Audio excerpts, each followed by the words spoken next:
All right, let's take a look at what my version of the note page might look like as I've gone through this chapter. So we've got this first thing up here to kind of lead us to some of the vocabulary. A lot of the vocabulary was at the top of the check your understanding, so you decide how much of that stuff do I remember and how much am I going to need to remember. So in this form, y equals a times b to the x, we know that a was what we called the initial value. I'll try to spell that right. So the initial value, which or sometimes called starting value, we know that that also is the y-intercept when we look on a graph. Okay. The b is a thing that we call the base. In this form, sometimes it is called the growth factor. It's the thing that we multiply by every time when we're doing this. So it also, from the tables, was called the common ratio. Okay, so all those different names for that same thing. Now we also, on one of the pages that we did, we had a version that looked like y equals a times 1 plus r to the x power. And in that form, the 1 plus r took the place of the b, so the 1 plus r in this case is the growth factor, which is also the base, which is also the common ratio. The R itself was a growth rate. I've only got one name for that, so focus on that word rate there, and this needs to be in there as a decimal. They will oftentimes give it to you as a percent or ask for it as a percent. So as an example, if we were told that we needed a function with an initial value of 400 and a growth rate of, I'm going to shove it down here a little bit, 7.8%. I know that 7.8% is 0.078 as a decimal. And so this equation is y equals the initial value, which was 400, 1 plus r, 1 plus 0.078 is 1.078, and that's to the x power. So that's what that one would look like. I'm going to set up some other things on here just a second. All right, so our sequence tests. The arithmetic and the quadratic were ones that we had seen before. Arithmetic had to do with common first differences. I'm going to abbreviate that. The quadratic had to do with common second differences. And the geometric had to do with common ratios. So in the arithmetic, what we check is how we get from one thing to the next as long as these things are evenly spaced over here, which they are. I'd usually do that as a -1 minus -4, which is -1 plus 4, which is a 3. 2 minus -1 is 2 plus 1, that's a 3. 5 minus 2 is 3. 8 minus 5 is 3. This is the first difference, and they're all the same, so this must be an arithmetic sequence. Okay. Incidentally, that gives us a starting value of -4 on that, and a common first difference of 3 means that this is going to look like a y equals 3x minus 4. The equation that predicts those values. We're going to be able to do that for arithmetic and geometric, but not so much for the quadratic. So in this, I'm going to do 48 divided by 96, and I'm going to get 0.5, so I'm multiplying by a half. And here, again, 24 divided by 48 shows me that I'm multiplying by a half, multiplying by a half, multiplying by a half. There's my common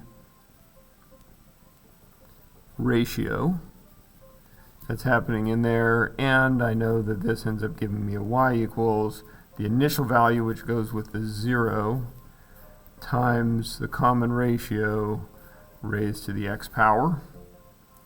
My quadratic example here, I'm going to go with evenly space these, but make them different than what I had before. 0, I'm going to put a 3 here and a 6 here. And I generated some data for this ahead of time that I knew was quadratic.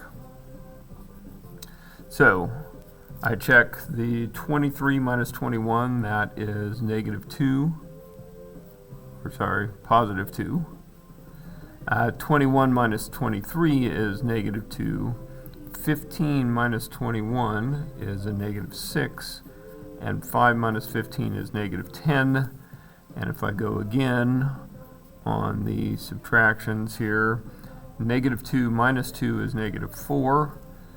Negative 6 minus negative 2 is negative 4. And negative 10 minus negative 6 is also negative 4. That's my common second difference over there, which indicates that's quadratic. Now, if all three of those tests fail, then it's something else. It might have a name, might not have a name, but those are the only three that we know at this point. Okay, representations. Hitting it again, it could look like y equals a times b to the x. Could look like y equals a times 1 plus r to the x. However we want to interpret that. So I'm going to do a couple of examples here. My first example, I'm going to do one that is growth. My exponential growth happens when the base is bigger than 1. So as an equation here, I'll look at y equals 2 times 1.2 to the x power. Okay. And as a second example, I'll do a decay problem. My decay happens when the b value is between 0 and 1. And my example for that, I'll go with y equals 8 times 1/2 to the x. Okay, I can build tables from these things with any values that I want. So for number 1, I'll go with x values of 0, 1, 2, 3, and 4.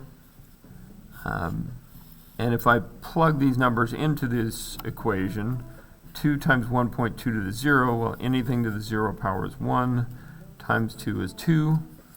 If I put a 1 in there, it's 2 times 1.2. That gives me a 2.4. The rest of these I can put into my calculator. I'll get a 2.88, a 3.456, and a 4.1472. Okay. The second example, I'll stick with the 0, 1, 2, 3, 4. So the idea here is I'm generating these numbers from the equation. If I put a 0 in again, my initial value was 8. 1 in, I get 8 times a half. Half of 8 is 4. And then every time I multiply by a half. Half of 4 is 2. Half of 2 is 1. Half of 1 is 1/2. Okay. So what would these things look like graphically? Well, number 1, let's see if I can get this somewhere close. 1, 2, 3, 4. 1, 2, 3, 4 this way. And so I have an initial value at 0, 2. That's right there. At 1, 2.4, that's almost halfway, but not quite halfway to the 3. 2.88 is practically to the 3, but a little bit short. And then I'm more around 3.5 on my next one, and then a little bit above 4 on that, and so I get a graph that's going to look something like this when I connect the dots. Okay, that definite growth as it goes up as I go from left to right. Okay. And initial value and y-intercept are the same thing. So on this one, set this up again, 1, 2, 3, 4. I'm going to go 1, 2, 3, 4, 5, 6, 7, 8. That's what I'm going to need. 0, 8 is where this starts. And then 1, 4, 2, 2, 3, 1, 4, 1 half. And I can see my graph coming down this way, my definite decay shape as it gets lower, goes down as I go from left to right. And it's going to look like that and has that y-intercept of 8. Okay. So, what might I throw on the back? Okay. Using different representations to find values and to solve problems. So, let's get a little bit of a start on this. I'm going to erase this part here, maybe come in with that a little bit later. So, table 2 equation. What if I was told in this table I've got a 490.912? Now, in reality, somebody probably would have rounded some of these things off. Okay. Rather than keep all these decimal points, which means I'd have an approximate growth factor. But if I'm told that this thing is exponential, so let's do that. Let's say we know this thing is exponential, and we're going to call that 451.64, and we'll call this a 490.91. Maybe this is a money thing or something like that. One of the first things that I notice is that, and I'm going to, rather than a y on this, I'm going to call this an f of x. We know those are interchangeable. So I notice that this must be decay if this is exponential, because these numbers are getting smaller as I go. Okay. So I'm going to check my 451 divided by 490.91. 51.64 divided by 490.91, and I get 0.92000, so I'm going to call that a 0.92. So the way that I get from here to here is to multiply by 0.92, which is a number that's less than 1, which confirms my, or at least fits with my idea that this had to be exponential decay, because that number is between 0 and 1. Again, that's a 0.92. That growth factor is important if I'm going to write this equation. The equation is going to be f of x equals some starting value times 0.92 to the x. If I want to fill in other values on this, okay, so if I wanted to know, for example, what is f of 0, okay, well, I can't do f of 0 yet because I don't have my starting value. So I'm going to divide by 0.92 to go back the other direction. So I start with the 490.91, and I'm going to divide by 0.92. Okay. And I get 533.60 if I round that, and if I divide by 0.92 again, I get, looks like 580 when I have done my rounding, if you can see that on there. Okay. So 580.00 is what that's closest to 2 decimal points. That's my initial value, so my equation looks like this, and then I could be asked a couple of different types of questions. I could ask things like, what is f of 5? Or in this case, I wanted to fill out a spot in there anyway, so my f of 4 is going to be 580 times 0.92 to the 4th power. So I'll type in 580 times 0.92 and raise that to the 4th power, and it says that should be 415.51. So there's my 415.51. I could also ask for something much farther down there. I could ask at 20, for example. So f of 20 would be equal to 580 times 0.92 raised to the 20th power. So 580 times 0.92, raise that to the 20th power, and that says that's at about 109.44. Okay. You could also ask questions like, when is f of x equal to,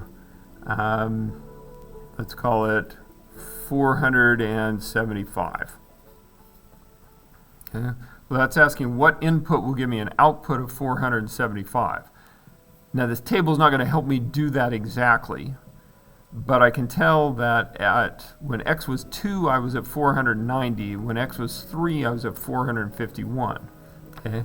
So I can say that since 475 is between 490.91 and 451.64, then that means that's my f of x. That means the x that I need must be somewhere between 2 and 3. So it's going to be 2 point something. I can at least approximate it with that. Okay, so there's an example of a couple of types of problems and finding values that I could do from there. Okay, let's go with a story to an equation. Okay, so we'll tell this story. A new car is worth $35,000, but loses value at 7% per year. Okay, we're going to write an equation for the value of the car after t years. So this is a growth rate as a percent. So we need to change that first of all into a decimal, which is a 0.07, and it's losing that value, so we're going to make that a negative 0.07. This is my R. This is my initial value, so this is my A. Okay, so the value of the car, we'll call it C of t. We'll write the equation this way. The car value after t years is the initial value times 1 plus R, 1 plus negative 0.07 to the t power, which I can do 1 plus negative 0.07, and I get 0.93. Okay.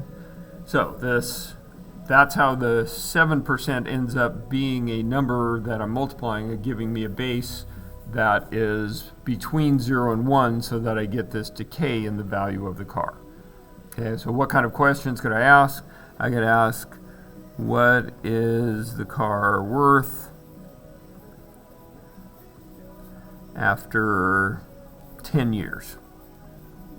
Oh, so after 10 years, that's C. What is the car worth after 10 years? That's 35,000 times 0.93 to the 10th power.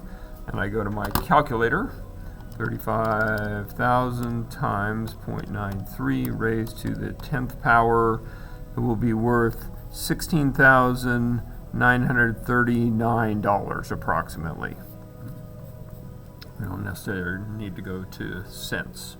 So about $16,900. Okay. When will the car be worth less than $8,000? Okay. Well, to do this, that's going to be a little bit trickier here. We don't have a table full of values. We could do that, but let's go ahead and use what we know the calculator can do. So let's start with our 35,000 and hit enter, and we'll multiply by 0.93. So this is after 1 year. 2, 3, 4, 5, 6, 7, 8, 9, 10. So there's the one that we had there. 11, 12, 13, 14, 15, 16, 17, 18, 19, 20, getting close, 21. Okay, so between my answer, based on that, between year 20 and 21. Okay. So at year 20, it was worth $8,198. At year 21, it was worth $7,624. So somewhere in that year, that's how we can use a calculator to help us approximate when that's going to happen.